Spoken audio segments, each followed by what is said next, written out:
You're listening to the North Carolina Food and Beverage Podcast, coming to you from the Kitchen Studios, located high atop the historic Raleigh building, located in the heart of downtown Raleigh. The NC F&B Podcast takes you behind the scenes of North Carolina's food and beverage industry. Follow us on Twitter and Instagram at NCFBPod.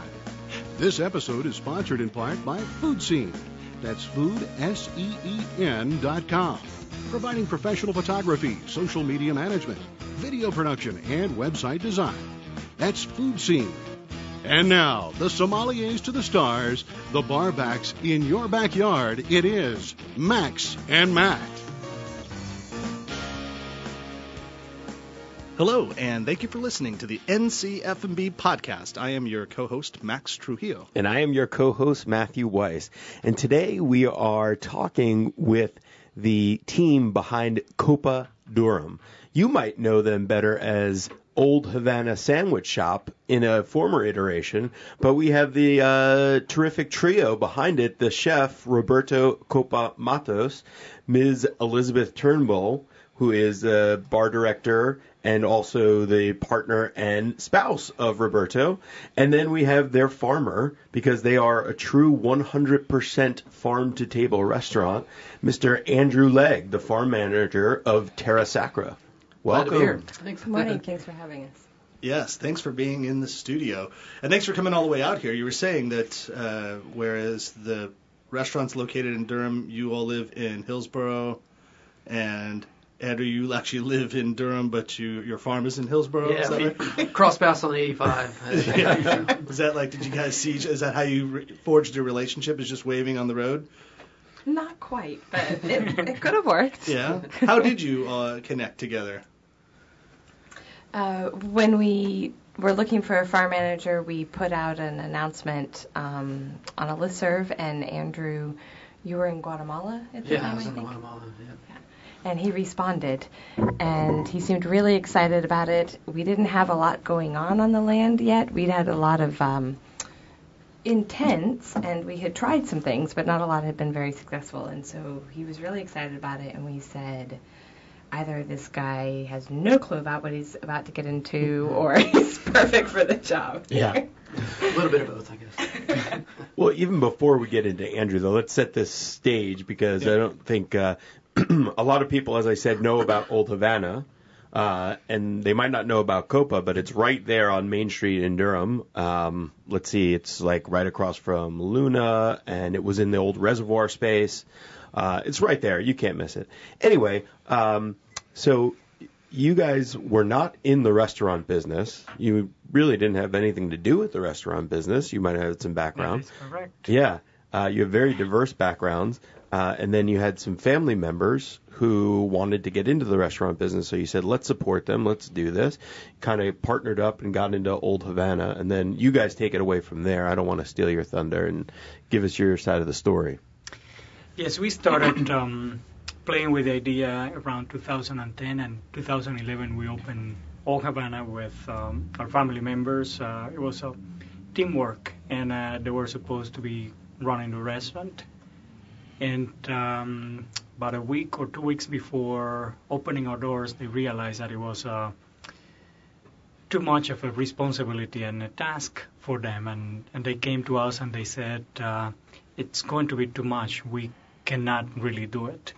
And you have 2 weeks, you have put all the money forward, and what do you do? And we said, okay, let's go ahead and keep moving forward and doing it. At the time I was working for one of the labs at UNC Chapel Hill, and I said, I'm sorry, I have to quit, and I have to go and help that project, because all the money's in there invested. We need to. Yeah, because the idea was you two were going to keep doing your careers as were. Roberto, remind me, you were a biochemist? Yes, I was trained as a biochemist, and I was transitioning to become a farmer. I had this grand idea that I wanted to be farming. That's where Andrew comes in, and the whole idea of the farm. Okay. And the idea there was to open Old Havana, and you were going to supply it with a farm, but your family members were going to run it. Exactly.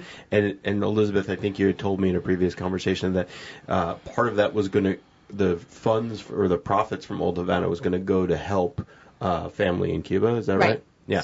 So the whole idea was to create this Cuban restaurant to help the Cuban family, and if we made a little off of it and could put it toward our retirement and stuff, that would be great. That would be fun. And it would be a place for you guys when you got off of work to go eat your own food. Excellent. Yeah. Excellent. So one thing that's probably obvious now, but Roberto, you're of Cuban descent, but you have some Spanish heritage in you as well from your father's side, I believe. Yes, I do. Okay. From both sides. From both sides. My father and my mother. But you're born and raised in Cuba? I was born and raised in Cuba. Okay.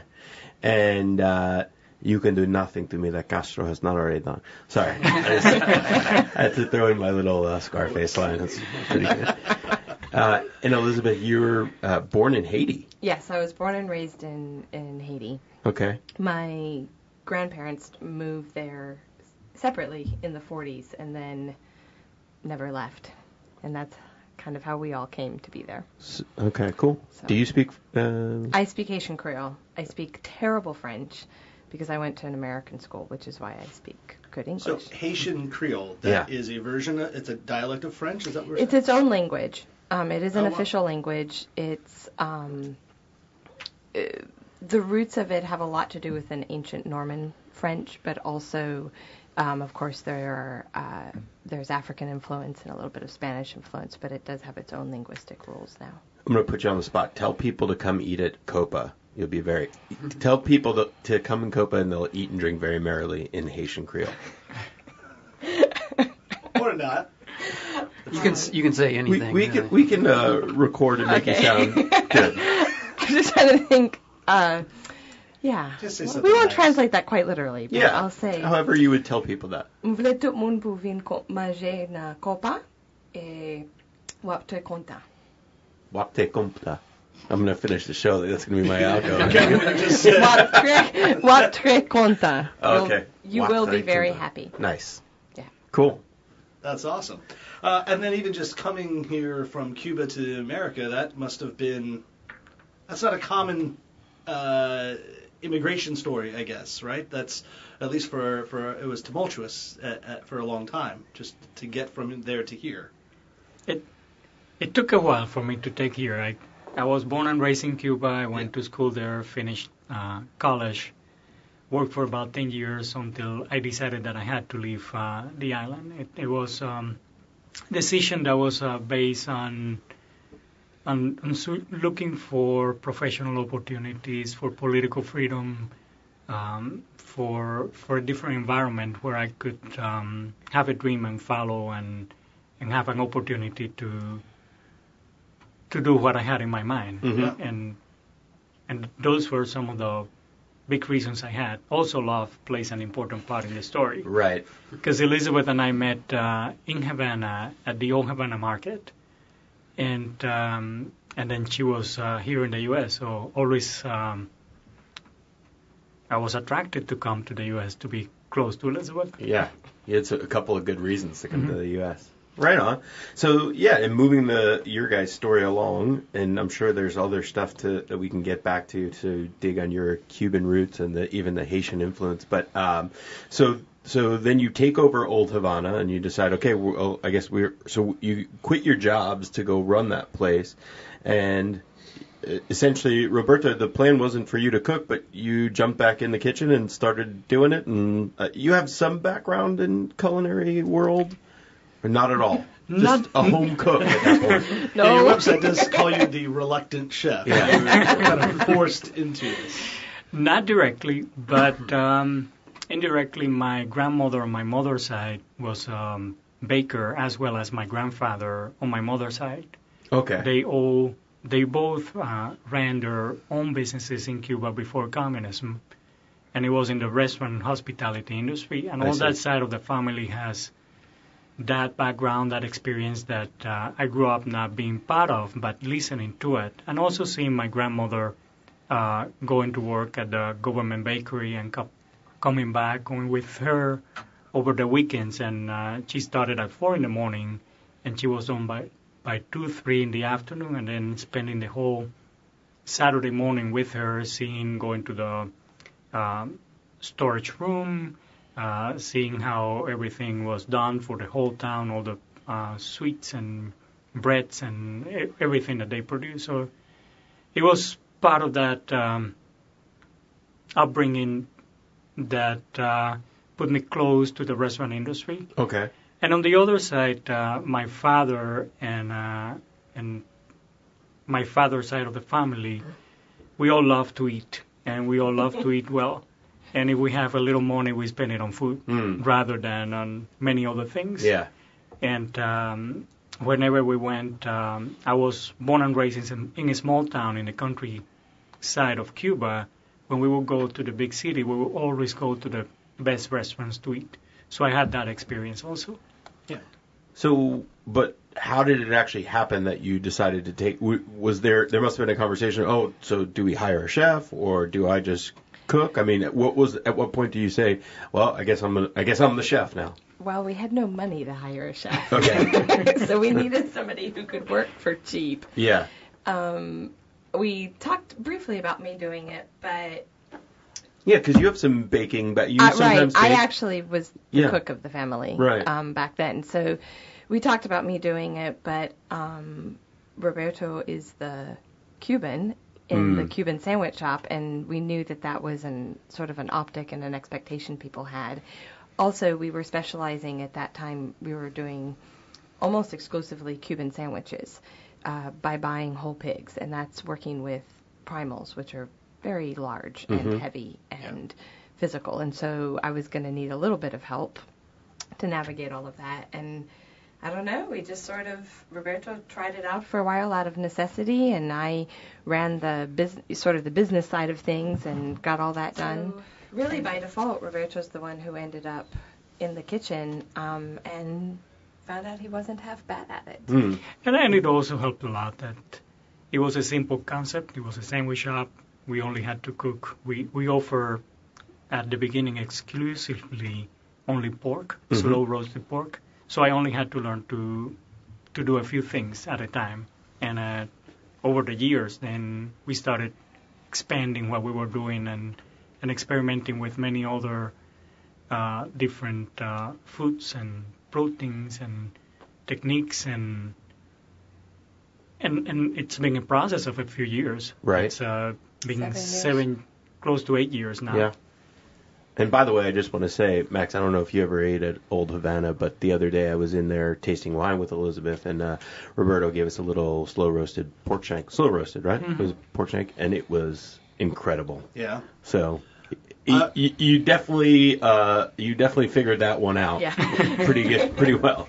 Yeah, I always find it to be extremely impressive for anyone to just jump into a craft like that. I mean, we talk to chefs that have spent years honing their craft and learning it because grandma taught them how to do this, and then you went to culinary school and you went to wherever. But it takes a lot of cojones, as you might understand, to be bold enough to get in the kitchen, because not only are you understanding how to make food, but you have to be in charge of people. You have to lead people and delegate. And a good chef probably doesn't do all the menial work as much as possible as they do delegate it out to make sure that the whole machine is running really nicely. And that in itself could many times be harder than just actually being creative enough to make a great menu.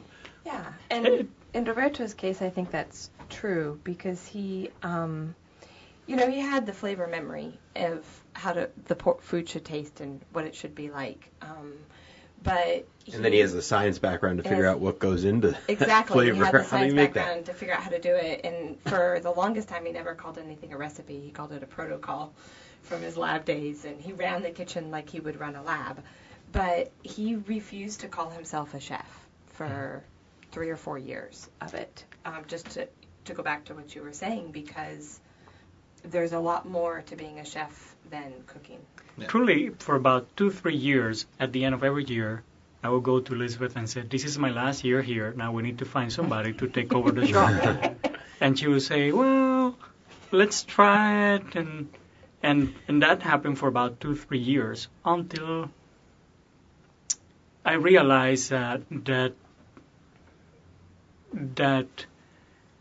my life experience had many branches that could kind of come together into the restaurant industry, and especially into the farm to table movement.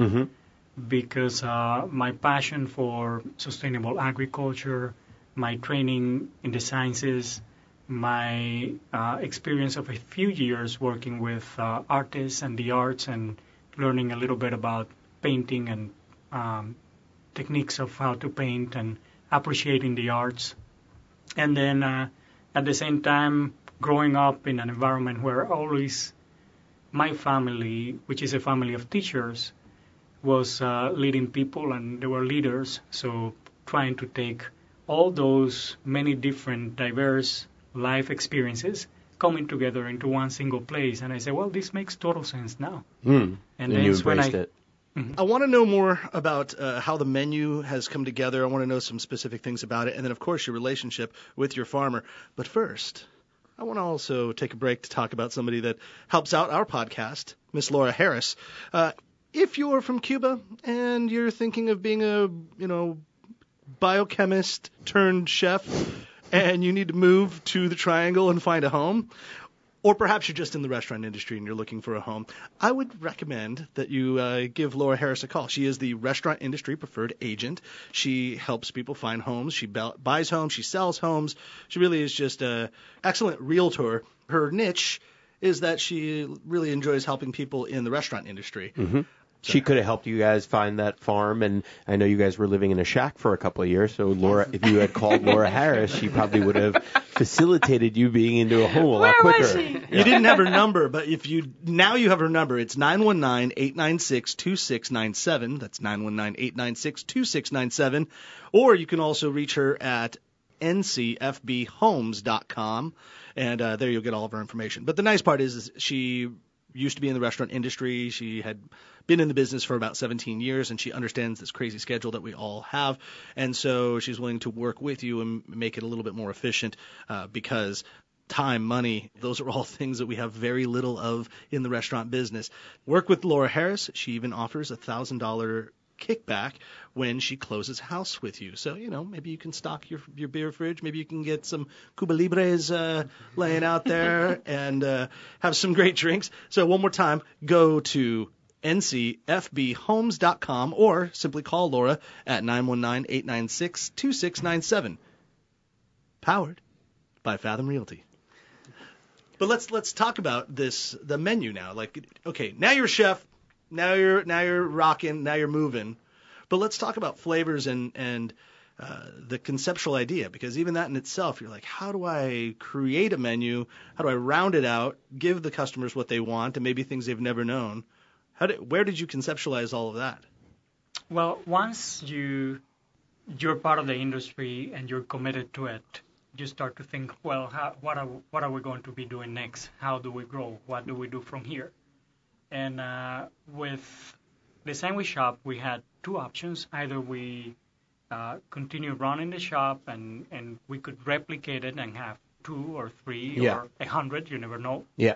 Or the other option that we saw was how can we go deeper into what we're doing?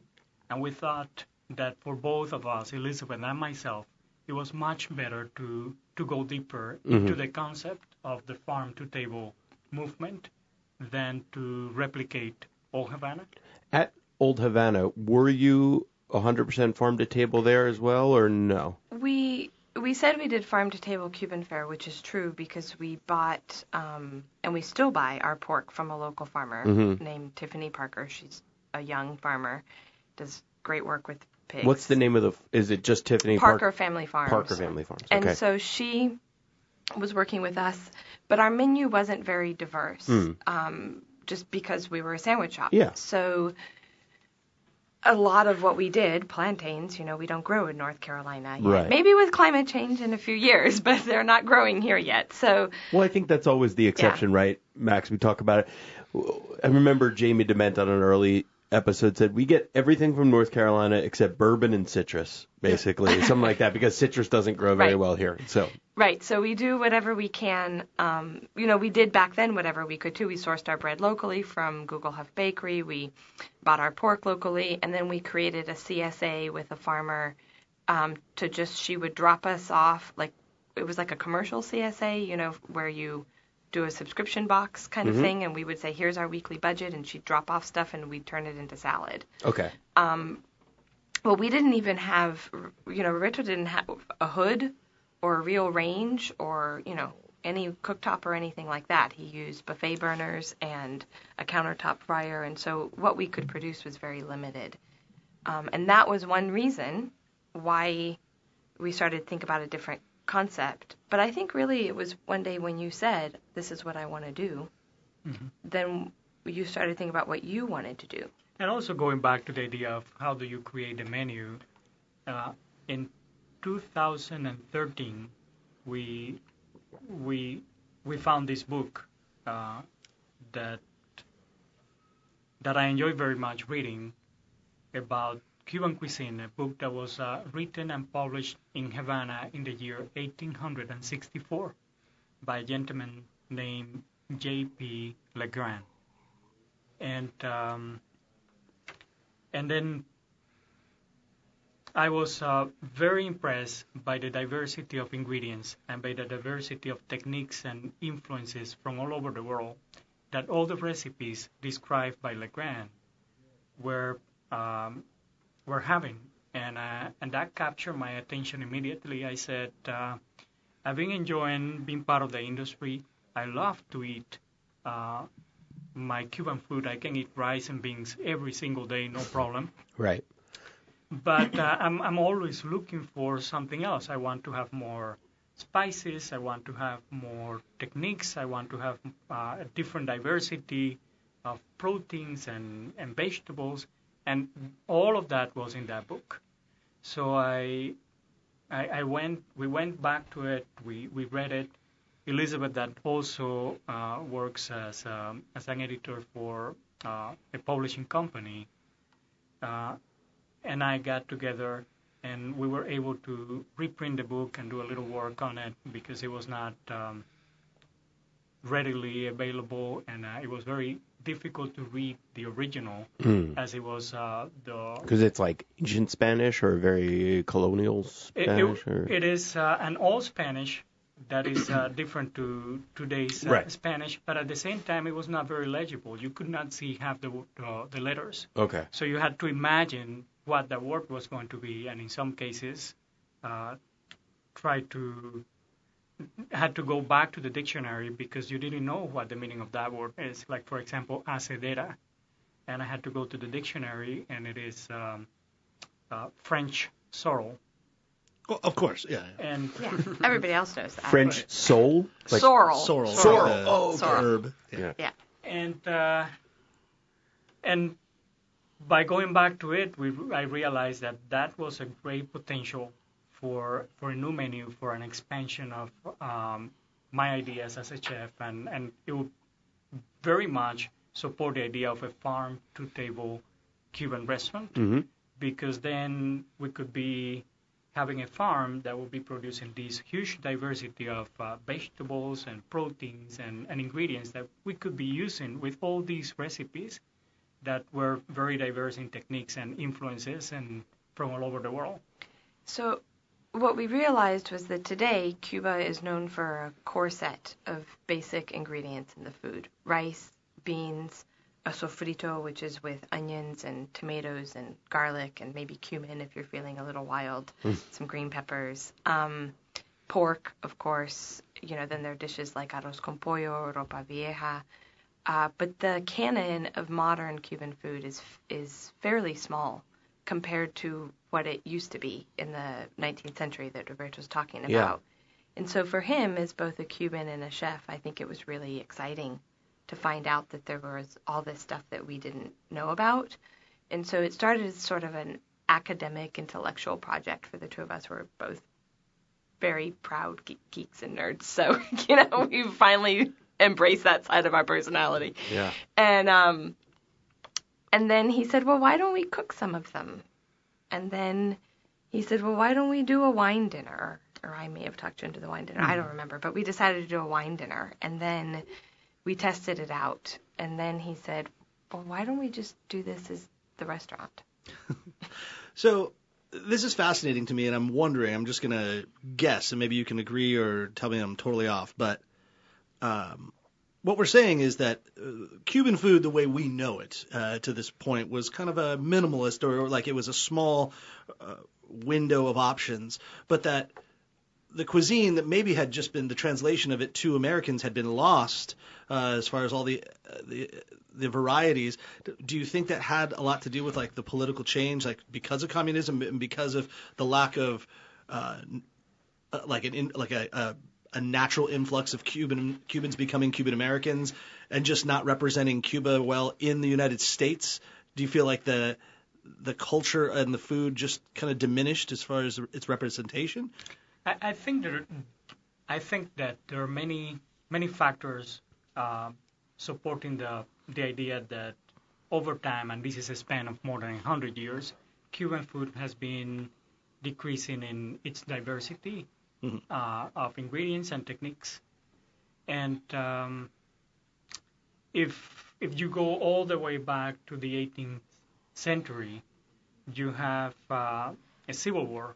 When this book was published, Cuba was still not an independent republic. It was 50 years before Cuba was a republic, an independent republic. And you have this war between Cubans and Spaniards, and that ends in 1898. And this book is very much influenced by Spanish cooking traditions. Mm-hmm. And the logical thing for me is that the winners are going to be changing the ways that they were living before, and there is a time after the rupture with Spain that then America comes into play, the U.S. comes into play with Cuba, and there is an occupation of the U.S. Army for about 2-3 years, and then Cuba becomes an independent republic, and it is a rupture with the Spanish traditions and going more into what is now the Cuban identity, the Cuban nationality. So it makes sense to me that you're going to be losing some of what you had at the end, at the back, at the beginning of the century, of the 18th century. And then you keep moving forward, and you have the republic running for a few decades before communism starts. And then there is another rupture between those few decades of development and then now communism, and a lot of influence of Eastern European countries and their traditions, and not only the influence, but also the scarcity that comes with that. I remember that I went to boarding school for high school, and I would say that I was raised during those years on Russian sardines and white rice. And which we still eat, by the way, in our household. Okay. Yeah, but that in itself is kind of part of the Cuban culinary world, right? Because of the influence. I mean, much like, English to Indian cuisine and the connection there, right? The political changes will affect the food atmosphere. Basically, food is a beautiful representation of the history of a country. Yeah. The way that food changes over time, it is telling you what's happening socially and politically in that context. Completely, yeah. And so in the 19th century, which is the era that we focus on very heavily with the evening menu at Copa, what we noticed was that it is a time, as Roberto pointed out, that Cuba's trying to figure out its identity. What does it mean to be Cuban, right? Where are the Cubans coming from? The people, now you've had people who are being born on the island and raised and have no contact with Europe. And Havana was one of the world's main shipping ports at the time. And also, the Spanish government had set up dry docks in the port of Havana, and they were building ships there. It was a big shipyard. And so I liken it to the RTP of the Caribbean, right? It's been said many times. Yes. So you had some of the best and brightest minds. You had engineers and shipbuilders and architects, and they were using that same technology in the architecture of Havana with the stained glass, and because they had to make small windows, and then you learn how to cut glass for small windows on a ship, and now you can do it for people's mansions. And so it was just a time of growth, also prosperity. The sugar industry was bringing a fair bit of money to Cuba. So as these ships are coming in and out of the port, of course, they're exchanging things. Yeah. Right? They're having trade, and those things are being left behind. And so suddenly Cubans are using Turkish spices, but they're using them in pork sausage, right? Which you wouldn't necessarily do in Turkey. Sure. And these are luxury goods. And communism later, much later, 100 years later, was really against sort of the bourgeois luxury goods, right? Why would you use saffron, precious saffron, to flavor your rice? And why would you do all of this? Because it was about something else entirely. Well, it's interesting because I now have this impression of Havana being a multicultural, bastion at the time in, the mid-19th century, but then communism probably suppressed a lot of that. However, we still get this culture in cocktails, but somehow it didn't come through in the food, or the food got dumbed down, but the cocktail scene from Cuba has been written about pretty extensively. So that's an interesting dichotomy, I think, how that got out. And I think a lot of that is... But maybe rum is inexpensive, and you have sugar also that's making the rum, so that's probably pushing the industry forward, I guess. Rum was a native product to Cuba, right? Saffron isn't. Right. So it's easier to ditch the saffron, and I don't imagine ditching rum to Cuba would go over very well. Right. Even iron-fisted governments have their limits.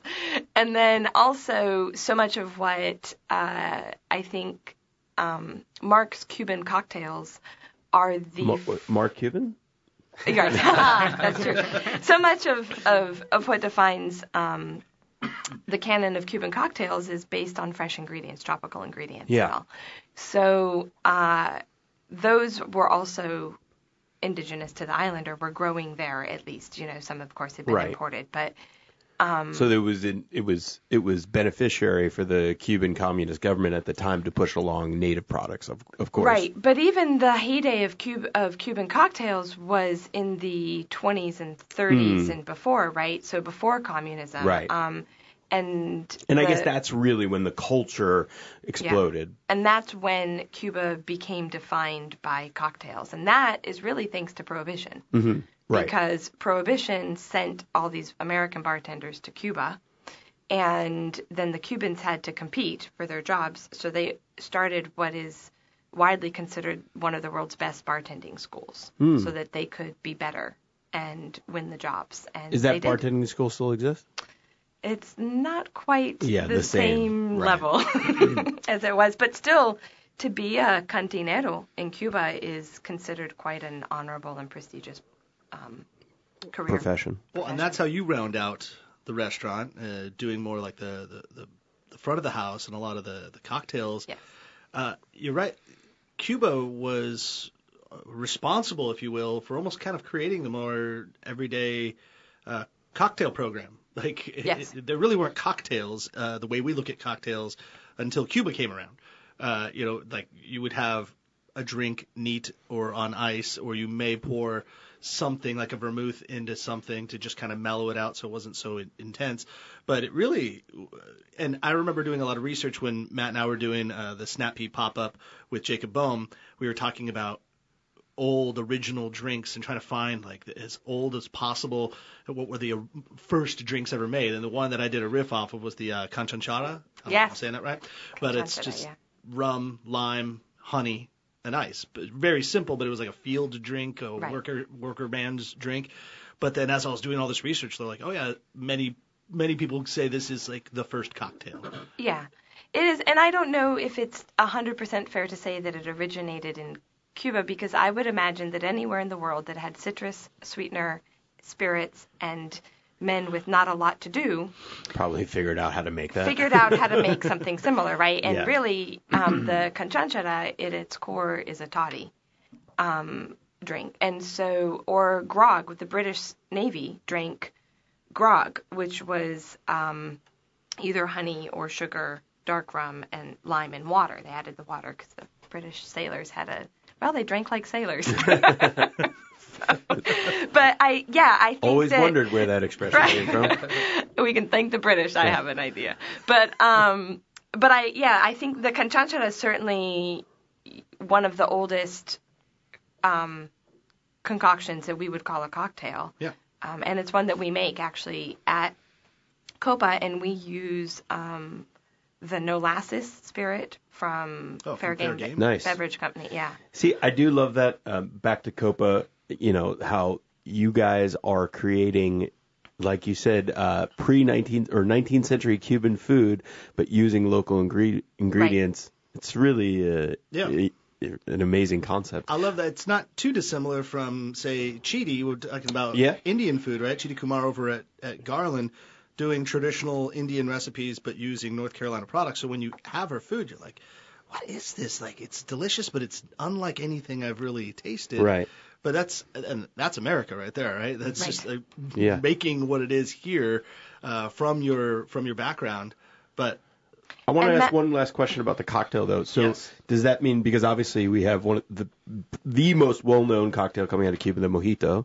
So is there mint that grows naturally in Cuba then? Is that yes? Okay. Yeah, so there you go. Mint. So that makes sense that they would be like, let's just throw some mint in this rum, And again, the thing about origin stories, right? I love origin stories as much as the next cocktail geek, and I read a lot of them, and but you never quite know, right? It's lore. Right, it's lore. And I always argue that if two separate brilliant mathematicians could have invented calculus and fought over who created it, how much more so with, like, bottles of spirits that people were probably not thinking to record and write down in the moment they were drinking them.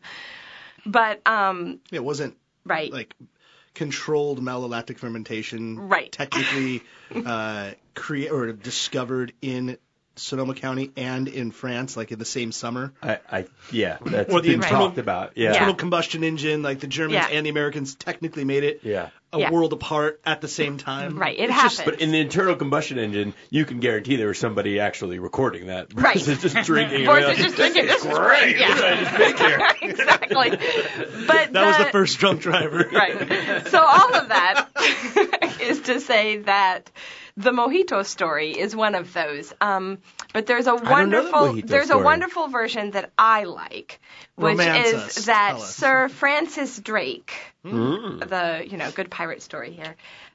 Great rapper. We love that. Found himself. No, the other Drake. Oh, there's another Drake? Right. Just a few years before. Okay. Found himself in Cuba drinking spirit, honey, mint, and lime.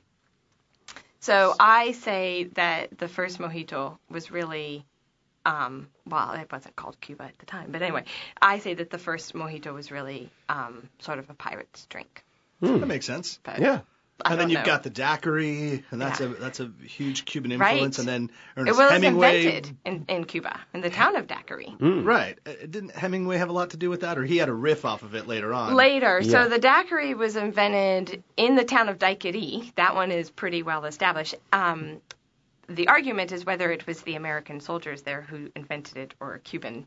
And the sort of the leading... right now it's probably Americans. The leading theory is that it was, but they did it kind of like a punch bowl. And then the idea of paring it down into individual servings was kind of a Cuban bartender's thing because... and then we destroyed it by putting it in blenders. And then, have a call it daiquiri. I hate... It's this beautiful... Daiquiri. This is the town of Daiquiri. Oh, you go to that place, Daiquiri? They got great drinks there. Well, and this is one thing that I am ashamed to have to admit, but the frozen daiquiri was actually invented at the Bar Florida in Havana. We can forgive them that sin because they've given us some of the best drinks that are still in the canon. Listen, frosé is has been completely accepted now. There's nothing wrong with a daiquiri, a frozen daiquiri especially. If it's well done. The problem is having to make them as a bartender is awful. Or we don't have a blender. When you then have bars that have like 10 machines that pour a powder to make the daiquiri, that's when you get into the problem. Right. Chillers on Santa Monica on the promenade. Do you remember chillers? You could just all you're doing is just drinking sugar and liquor all day long. And a powdered substance that they bought from, one of the huge distributors. Right. Whatever. So that is not how the first frozen daiquiri was made.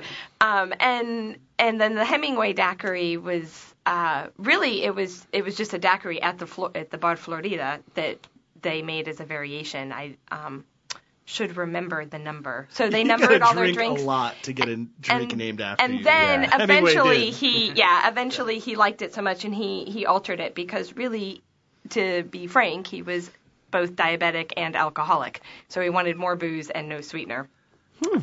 The version that we make is a little bit more balanced.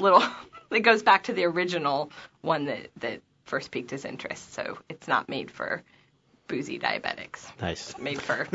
Before we get out of booze, I want to tell people where you can get some great booze. Oh. Wine more, but you can get your mixers like vermouths and other things to go with beer, cider, to go with your spirits or just to drink. It is Triangle Wine Company, which has 3 locations in Morrisville, Southern Pines, and the one that I love to go to in Cary. It's right next to the Whole Foods, so when you're done shopping, you go over there, have a beer, or a couple glasses of wine, and pick up some fresh mint over there, then go. Then go ahead, put this in something. Go to trianglewineco.com for all your needs. You can order online if you're within like a couple miles of the store. They might even deliver it for you. Also, while you're doing that, I like to save money, so I use the NCFB promo code. You guys know those letters. They stand for the North Carolina Food and Beverage Podcast. So go to Triangle Wine Co. for all your wine and beverage needs. We talked about beverage, we talked about food, and we're going to get back into Copa, but hand in hand with creating Copa was enter Mr. Legg over here, Andrew Legg, our farmer, and the whole idea was to really push this idea of the Cuban food, but sourcing your own ingredients. And then we started off on it earlier of how Andrew came into the picture, but maybe you guys can expand on that. Well, when we were looking at doing Copa, we knew that one of the driving forces would be able to use the land that we already owned and lived on. By now, we had moved out of the shack and into a house on the land. Was the shack on the land? Yeah, okay. It was a little shabin, shed turned cabin, as my sister-in-law affectionately refers to it. Shabin. The shabin. And so we really had tried on our own with Old Havana to do some farming. But it's virgin land. There wasn't a lot of infrastructure out there, and as Andrew probably could have told us a few years ago, you can't really do it part-time and one day a week, on your day off. It's not like gardening. I'll put some tomatoes and peppers out there and it'll be fun. And so we just didn't have the resources to do it. But Roberto was committed to doing this, and so he decided he had to pick, budget-wise, between a sous chef and a farm manager, and he picked farm manager. Okay. Yeah. And that seems to be like the trend, the positive trend in food is knowing where and why you have these vegetables, right? What was, for you, tell us, Roberto, what was the importance of why your menu needed to be farmed by your farm, or you needed to be in connection with your farm? I think there are several answers to the question. One of them is the one that I like to think about often, is that we want our project to be an example of a model of a direct relationship between a farm and a restaurant.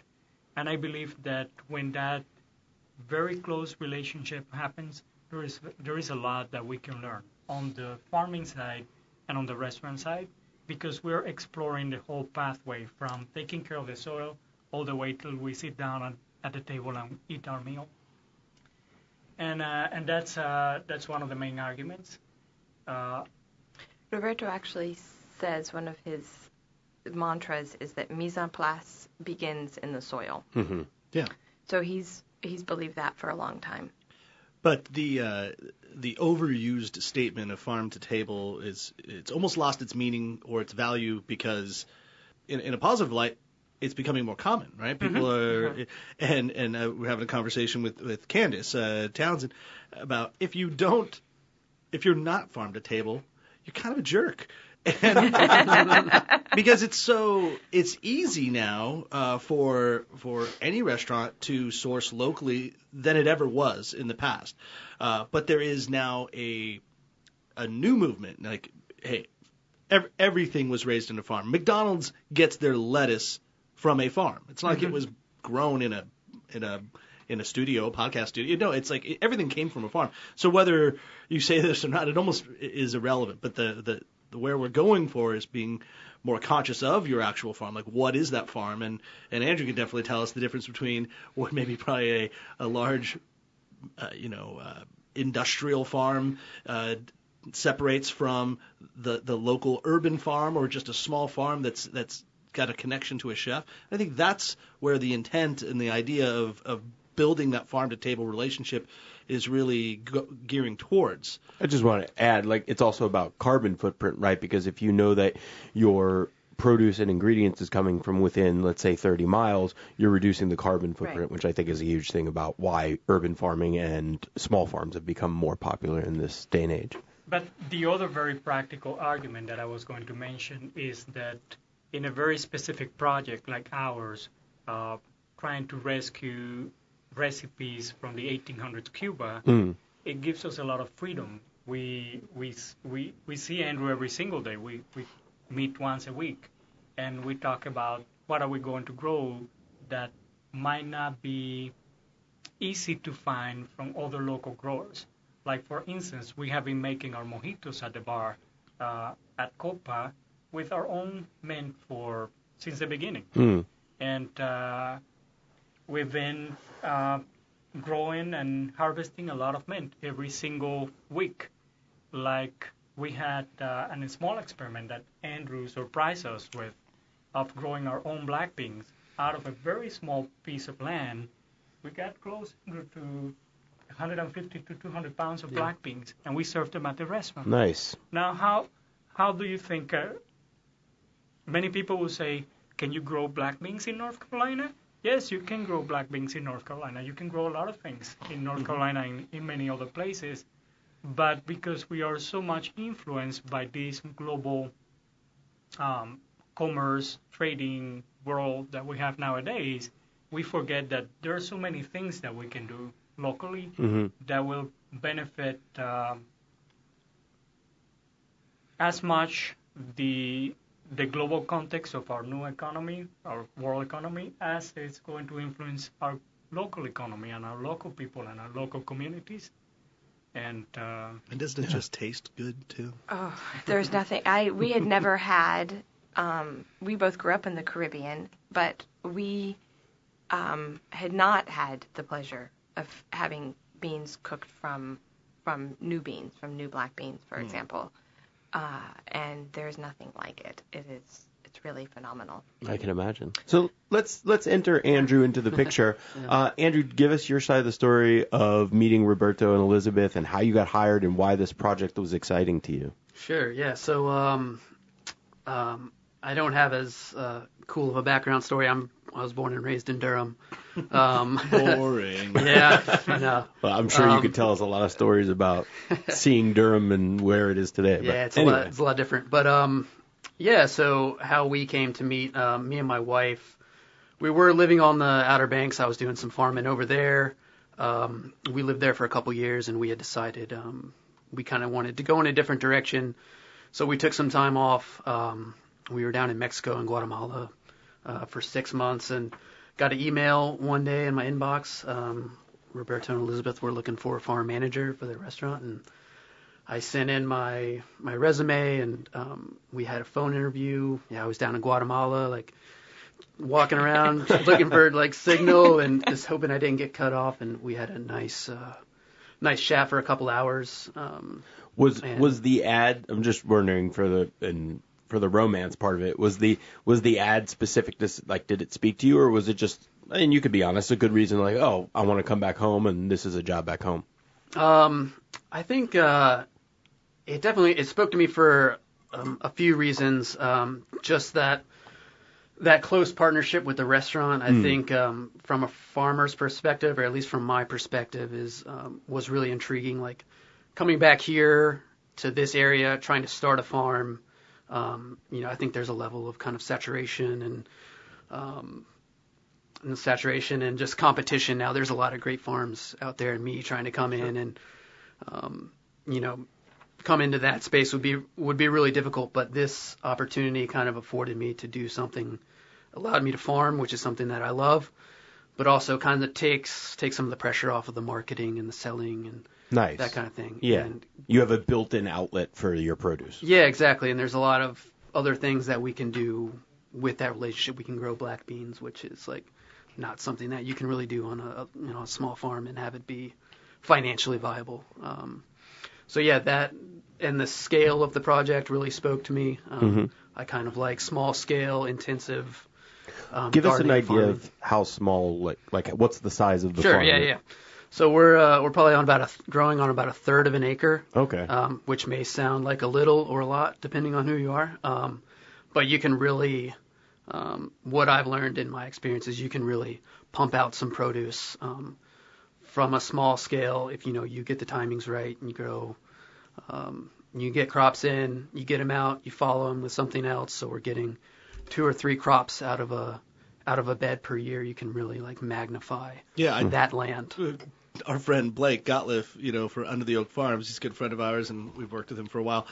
I always thought that his farm was massive because he always had so much product. And then we went to his house, I went in the back, and he's like, there it is. I went, that is your farm? He goes, yeah. I went, that just looks like a little, like a little vegetable patch. Yeah. He's like, thanks a lot, assholes. I'm like, really? You pump out all of that all that fruit and vegetables, or not fruit, but all those root vegetables and all from there? He goes, yeah, man, you'd be surprised how much you can get out of a small patch of land. Mm-hmm. Totally. So that's interesting. So what are you growing typically? Like, what is the construct? Yeah, so we broke the ground probably in April. So in terms of the farming season, April of 2018? April of 2018. Wow. So like on the timing things, kind of like a late start. So in the summer, I kind of started off slow. We did some cucumbers and summer squash, just some quick things to get things in the restaurant and say like, hey, we're actually doing this. And then I decided to plant the black beans, and we also did a lot of black-eyed peas. Not to get too technical, but those legumes, those beans, those peas, they fix nitrogen from the air, get it in the soil. So we're getting an edible crop out of it, but we're also trying to put something into the soil. Enriching your soil as you're making them. Yeah. I believe that's called sustainability. Yeah, something like that. I spoke with a biodynamic farmer, and he said that he wanted to grow legumes on his property, but because he also has cattle, that there was that basically the cattle would just eat all the beans, and so he's like, if I could grow legumes on this farm, it would basically be completely perfect and fully sustainable. Yeah. So yeah, it's like a huge help to your soil. Yeah, exactly. And so that's kind of where I wanted to start, just sort of like build up the soil, but also get some, get something out of it that they can use in the restaurant.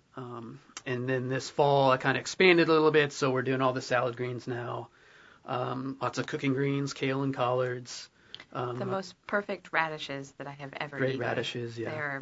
They're beautiful, they're the right size, and they're so sweet. Mm. So, yeah, radishes and turnips and carrots. We got a nice crop of sweet potatoes, 600 pounds of sweet potatoes or so that can help us, see us through the winter a little bit. So Let's do a little experiment. Max, you're the ultimate idea man. Okay? I'm going to put you on the spot. Yeah. What's something you'd like to see in the restaurant that you'd like to see Andrew grow? Weed. That's coming. Not quite there yet. I mean, We're getting there. I'm from huge California. industry. Come on. No,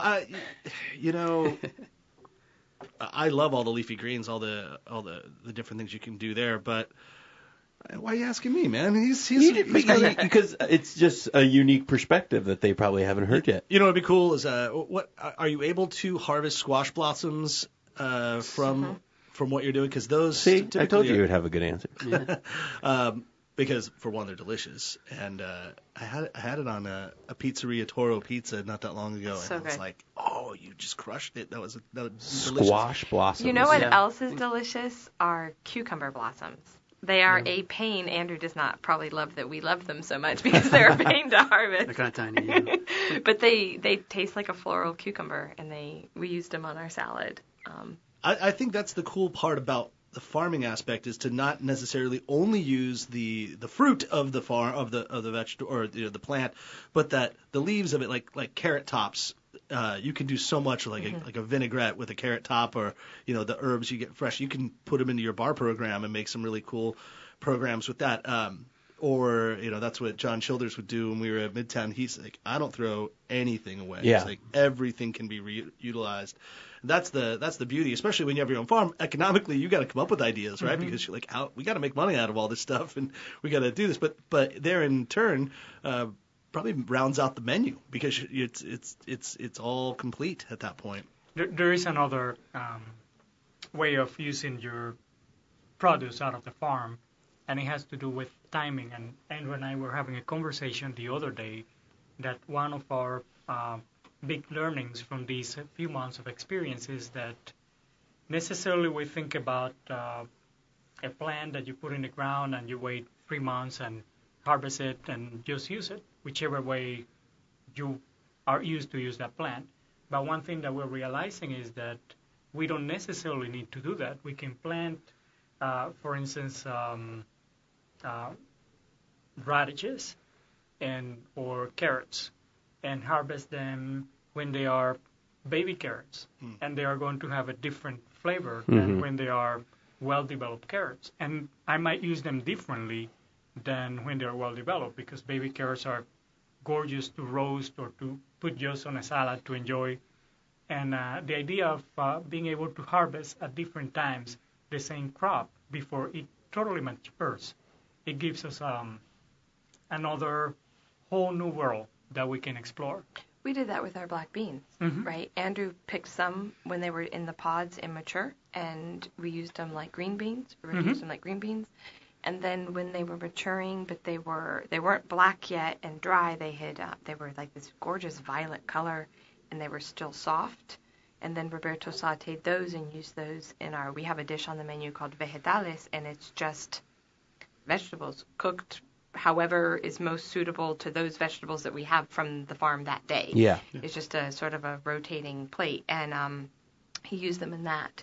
And then when they dried, he's been using them in another dish called frijoles a la isleña, which is basically black beans on cornmeal with some root vegetables from the farm.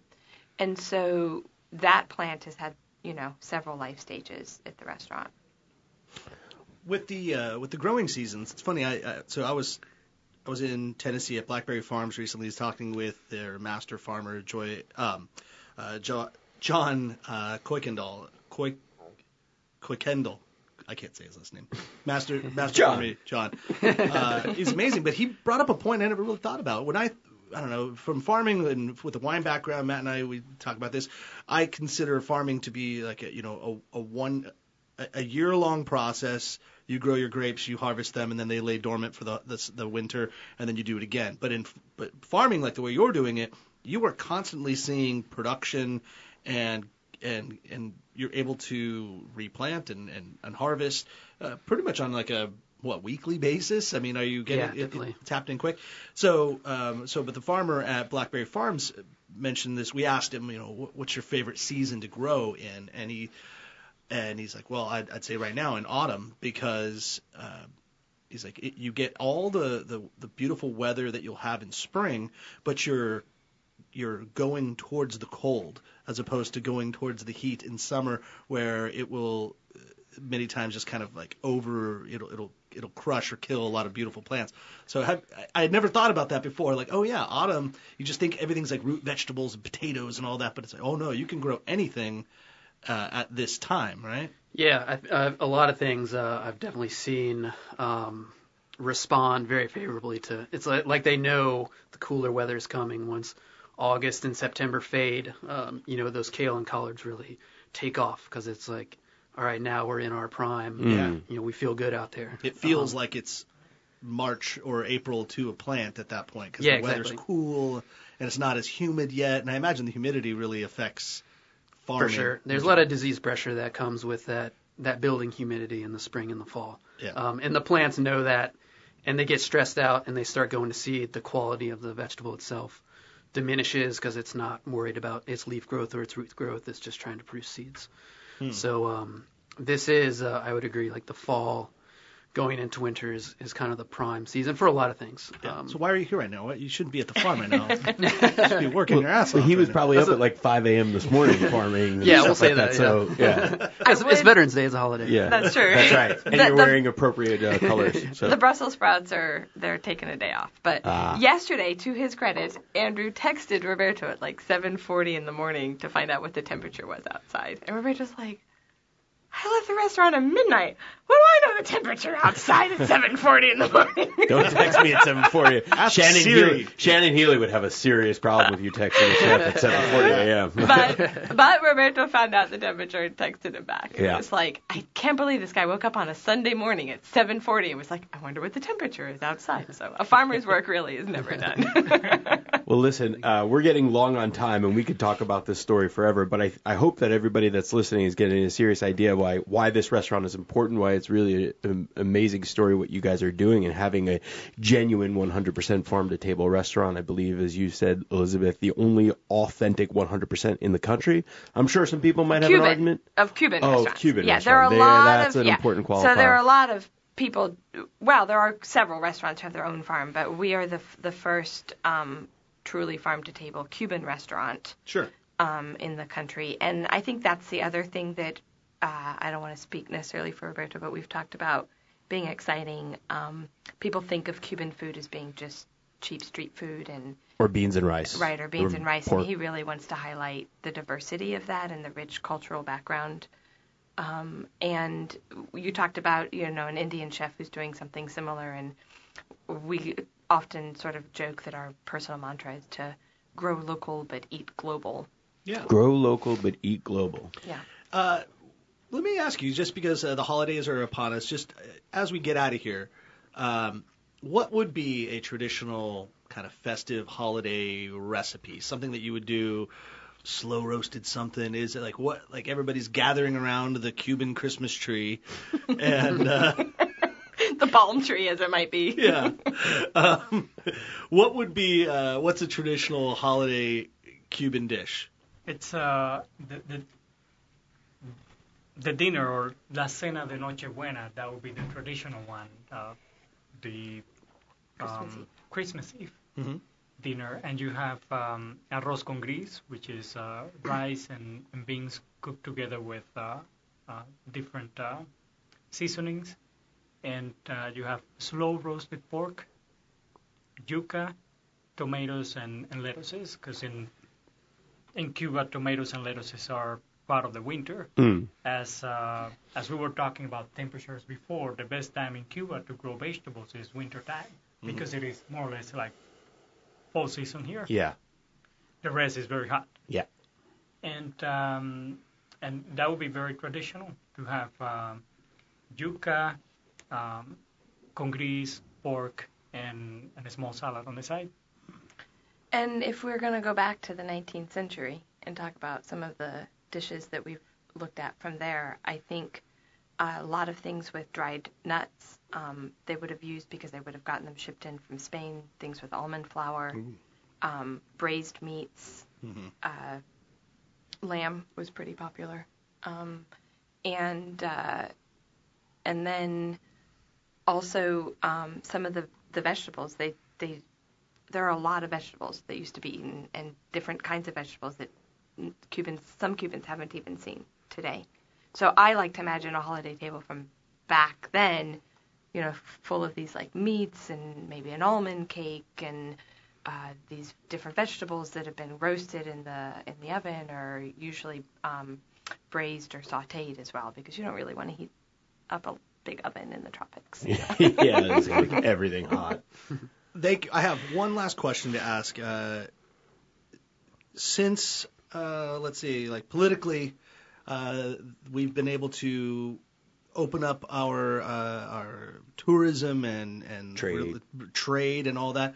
Have you been back to Cuba in a recent year? And have you seen, like, since everything kind of changed over the last few years? Have you been back, or are you ready to go back? I have. I have been back a few times in the last 3 years. One was work-related. We took a group of our customers from old Havana on a trip down to Cuba, and we visit different cities and different areas of the country, the western side of the country. And then the other ones were because of personal family reasons. Yep. And I have seen a lot of change in Cuba. It's still a dictatorship system. It's not. There is no freedom. There is not democracy. I still have the political differences with what's happening in the island. But definitely there are changes. I think that because of the whole world is changing, the system has been forced to change. And Cubans have access today to more information. They have more access to the internet than what they had 10 years ago. Mm-hmm. There was almost none at all, and now they have more access to it. And I think a big change that can be overlooked is the one that Cubans nowadays have the freedom to go outside of Cuba without the permit from the government. Until recently, until 5 or 6 years ago, Cuban citizens to just go out of the island had to ask permission to the government to get what they call the Carta Blanca, which was just like a visa given by your own government to go out and to be able to come back. And that is not anymore. And I think that is one of the big changes happening in Cuba, that Cubans now have freedom to go outside of the island and to come back, which they didn't have before. Awesome. Well, we love that progression and movement to be more connected. It's silly. It's like the house in the corner that you've never been invited to that's beautiful. You're like, hey, man, I want to go and hang out over there. But now we can go. Yeah, now we can go and they can come here. I want to touch on a couple of things. And first of all, if you like what you're hearing, you like these kind of stories, please subscribe to the NC F&B podcast. We are the North Carolina food and beverage podcast of record. Whether you're listening on Spotify or iTunes or whatever, just hit that subscribe button. It really helps us a lot. Also review us if you like what you're hearing, or if you don't, that kind of helps too. And tell us the truth. Tell us the truth. Try to be nice. Yeah, be nice. And also, if you have ideas or you have people that you want to highlight, reach out to us. It's NCF. Just go to either Max or Matt at ncfbpodcast.com. If you want to talk to me, then go Max. If you want to talk to Matt, go Matt. Yeah. Well, there's a general one. Or you can message us on Instagram or Facebook. We're on all these things. It's at ncfbpod. And get your friends' phone when they're not looking and subscribe. Yeah. That's how we build our army. We need the help. I did want to touch on one thing, and I'll just say it for you because I know it's a thing. For those of you that were huge fans of Old Havana Sandwich Shop and you think, oh man, they've gone fancy now, not the case. You can go in there for lunch. You still can get exactly the same thing. It just might be in a little bit of a nicer setting, but the prices, I believe, exactly the same and all that. So you don't have to worry about that. Next time you're here, we'll have to talk about it because we didn't talk about the whole design. It's very comfortable. It looks a little fancy, but it's very farmstead fancy almost. And there's a lot of art that I'm sure you can talk about when you get on the wall there. And also, we didn't get into it. All the wines are sourced by Elizabeth from Spanish-speaking countries. There's quite excellent wine there, so go drink wine there as well. That's my spiel. It's in downtown Durham. Check out Copa. Thank you all for being here. Thank you. Go to Copa. You will eat and drink very merrily.